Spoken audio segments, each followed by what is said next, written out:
जिनके द्वारा हम हमारी आत्मिक प्रोग्रेस कर सकते हैं।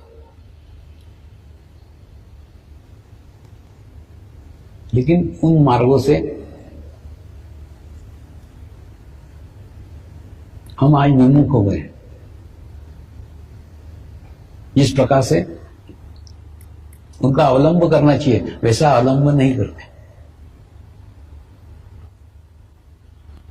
उसमें का एक मार्ग है पूजा। अब आपके दादाजी को नाना जी को पूछो ना, पहले के समय में पूजा घर का मुखिया करता था। घर का जो प्रमुख व्यक्ति है वो पूजा करता था। लेकिन आजकल वो प्रमुख व्यक्ति को समय ही नहीं है, टाइम ही नहीं है। वो अपने धंधे में, अपनी नौकरी में लगा रहता है, उसको पूजा करने को टाइम ही नहीं रहता। तो वो क्या करता है, पत्नी पे डाल देता है। पत्नी भी आजकल नौकरियां करने वाली है, उनको भी टाइम नहीं रहता है। वो क्या करती है, अपने कॉलेज जाने वाली लड़की के ऊपर डाल देती है, तू कर। कॉलेज जाने वाली लड़की को भी टाइम नहीं रहता, उसको बहुत दूर कॉलेज रहता है। वो अपने और छोटे जो 10वीं में भाई है उसके ऊपर डाल देती है कि तू पूजा कर। 10वीं वाला भाई उसका अभ्यास रहता है, तो वो और छोटे अपने 5वीं वाले भाई के ऊपर डाल देता है कि तू पूजा कर। वास्तव में पूजा मन की एकाग्रता करने का माध्यम है। क्रमबद्ध तरीके से, लयबद्ध तरीके से पहले रेशमी वस्त्र पहनना और मन में भाव लाना कि मैं ये परमात्मा के लिए कर रहा हूं। फिर चंदन घिसना, और चंदन घिसते समय भी ये पूर्ण भाव रखना, ये मैं परमात्मा के लिए कर रहा हूं। फिर एक एक भगवान की मूर्ति को नीचे लाना, उसको पानी से मिलाना, दूध से मिलाना, फिर पानी से मिलाना, फिर पोंछना, फिर चंदन लगाना, हल्दी कुमकुम चलाना, फूल चढ़ाना, कपूर जलाना, अगरबत्ती जलाना, प्रसाद दिखाना, आखिरी में आरती करना, जय देव जय देव जय देव।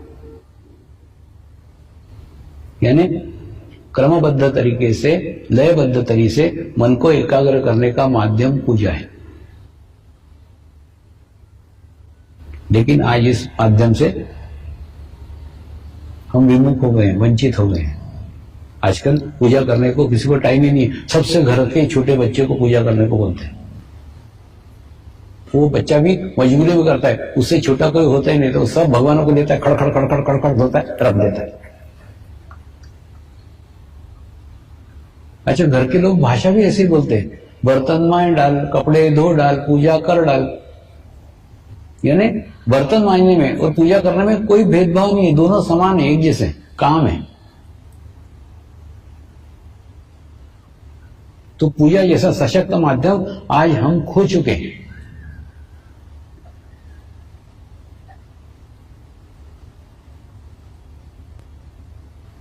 दूसरा माध्यम था मंदिर। मंदिर में जाकर के पूर्ण भाव के साथ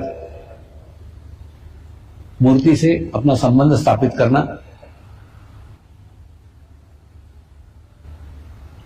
तो अंतर्मुखी शक्तियां मूर्ति में स्थापित होने के कारण हमारी भी अंतर्मुखी यात्रा प्रारंभ हो जाती है और हमको मंदिर में जाके अच्छा लगता है।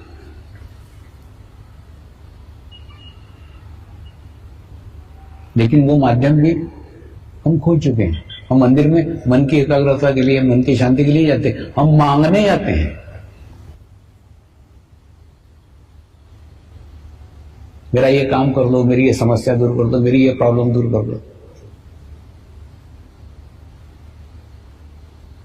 थोड़ा समझो ना, समस्या शरीर की है। जब तक जीवंत हो, जब तक समस्या रहेगी, एक खत्म होगी दूसरी चालू कर लोगे। और तुमको समस्या है मतलब तुम में समस्या है। तो मंदिर जो एक अच्छा माध्यम था जिससे अंदर की स्थिति अच्छी हो सकती थी, वो साधन भी हमने खो चुके हैं। वहां भी मांगने को जाते हैं। तीसरा साधन था दान। भारतीय संस्कृति में दान को भी महत्व है बहुत। दान यानी कोई आए उसके लिए 1 रुपया फेंक देना दान नहीं है। अपनी समस्याओं से अपना चित्त हटा करके दूसरों की समस्या की तरफ देखना दान है। उससे 2 फायदे हैं। एक तो आपका चित्त आपकी समस्या पे से हट जाता है, दूसरा दूसरे की समस्या दूर करने के लिए आप सहायक सिद्ध होते हो। वास्तव में देखा जाए ना, दान को जितना महत्व दिया गया है उस महत्व को न जानते हुए हम दान करते हैं, तो दान की जो रिजल्ट आना चाहिए,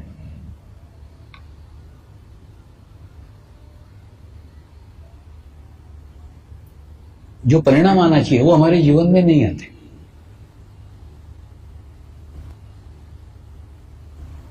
आप ही आत्म परीक्षण करो, मैं जो कह रहा हूं कितना सत्य है।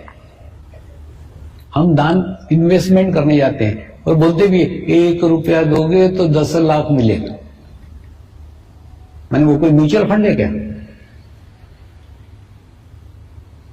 कोई शेयर है जिसमें तुम 1 रुपया दोगे और 1 लाख मिलेगा?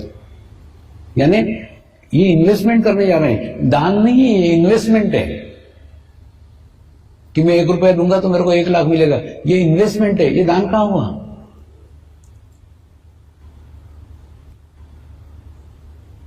दान सरी के माध्यम को भी हमने खो दिया है।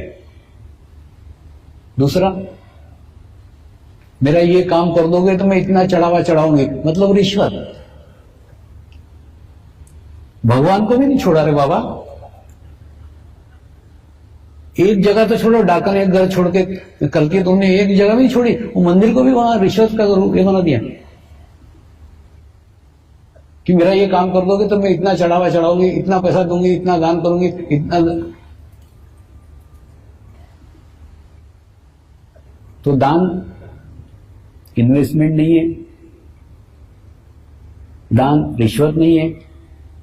और दूसरा, इस जन्म में देंगे तो अगले जन्म में मिलेगा। अरे काय को अगले जन्म की आशा रख रहा है रे? अब तुम इच्छा ही कर रहे हो अगले जन्म मिलेगा, जा साले अगले जन्म में जा।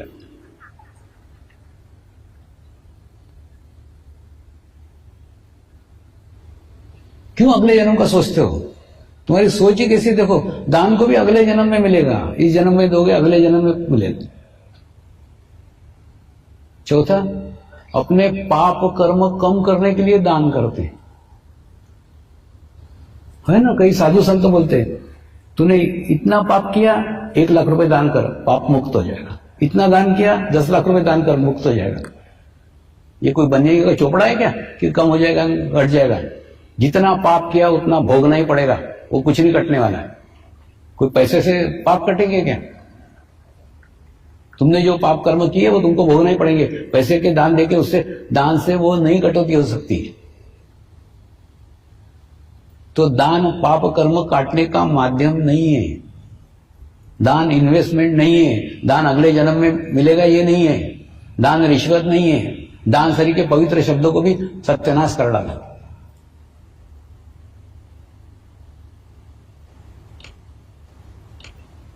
दान केवल और केवल आत्मा को प्रसन्न करने के लिए दिया जाता है।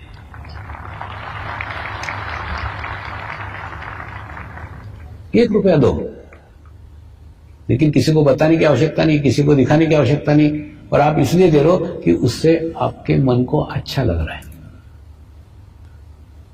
वहां पे दान करके मेरे मन को प्रसन्नता लग रही है, मुझे अच्छा लग रहा है, मेरी आत्मा स्ट्रांग हो रही है, मेरी आत्मा सशक्त हो रही है, इसलिए मैं ध्यान कर रहा हूं। मेरे को कुछ नहीं चाहिए, मेरा कोई इन्वेस्टमेंट नहीं है, मेरे को अगला जन्म लेना ही नहीं है, अगले जन्म में मुझे चाहिए ही नहीं, मैं रिश्वत दे नहीं रहा हूं, मेरे पाप कर्म काट नहीं रहा हूं, कोई अपेक्षा ही नहीं है, कोई अपेक्षा रहित दान आत्मा के साथ करो। आत्मा को पवित्र करने के लिए, आत्मा को शुद्ध करने के लिए, आत्मा को सशक्त करने के लिए दान करो। तो दान के अर्थ को समझो पहले, दान काय के लिए कर रहे हो? तो दान भी एक माध्यम था, वो भी हमने खो चुके हैं। अब बताओ, पूजा खो दी, मंदिर खो दिया, दान खो दिया, रहा क्या? अब एक ही मार्ग बचा है, वो है ध्यान। अब इसको खराब मत करना। और कोई मार्ग बचा नहीं रे बाबा, कोई मार्ग बचा नहीं, एक ही मार्ग बचा है, ध्यान। ध्यान अपेक्षा के साथ मत करो।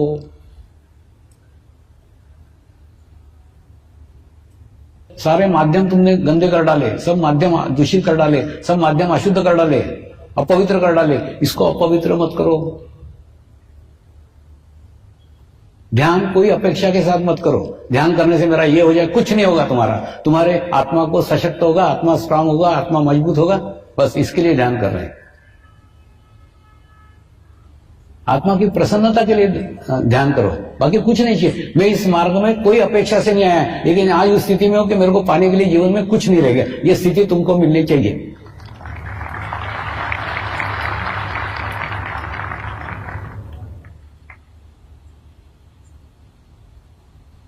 अपेक्षा रहित दान करो, कोई अपेक्षा नहीं है।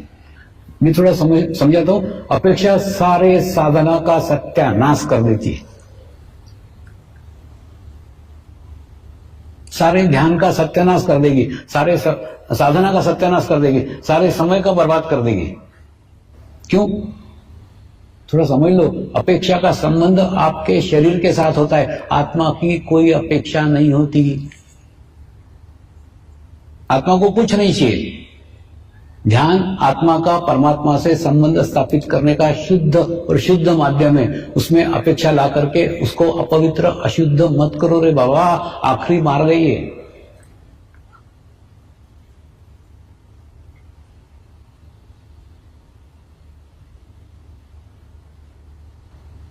ध्यान केवल इसलिए करो क्योंकि उससे आपकी आत्मा प्रसन्न, आपको अच्छा लगता है।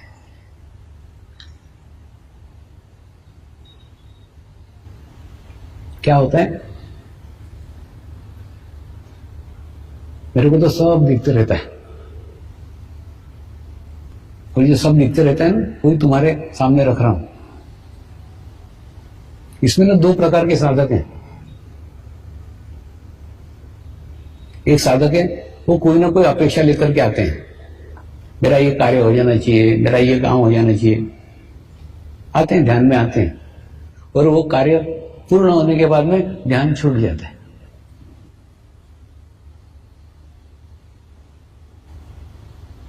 ये भावपूर्ण साधक है, पूर्ण फेज से आएंगे, पूर्ण भाव से आएंगे।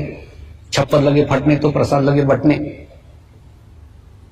जब इन पे संकट आता ना, फिर ध्यान करेंगे खूब, और जैसे संकट चला गया फिर राह देखते, दूसरा संकट आएगा फिर ध्यान करेंगे। अरे रेगुलर ध्यान करेगा तो संकट कभी आएगा ही नहीं।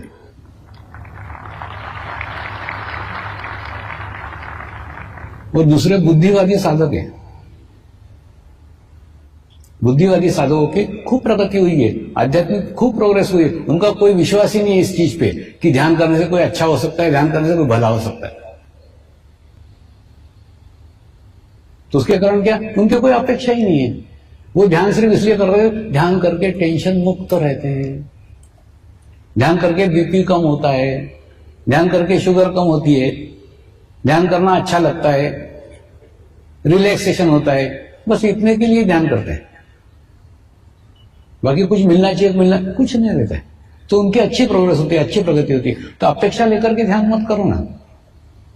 सिर्फ आपको अच्छा लगता है, प्रसन्नता लगती है, केवल इसके लिए ध्यान करो।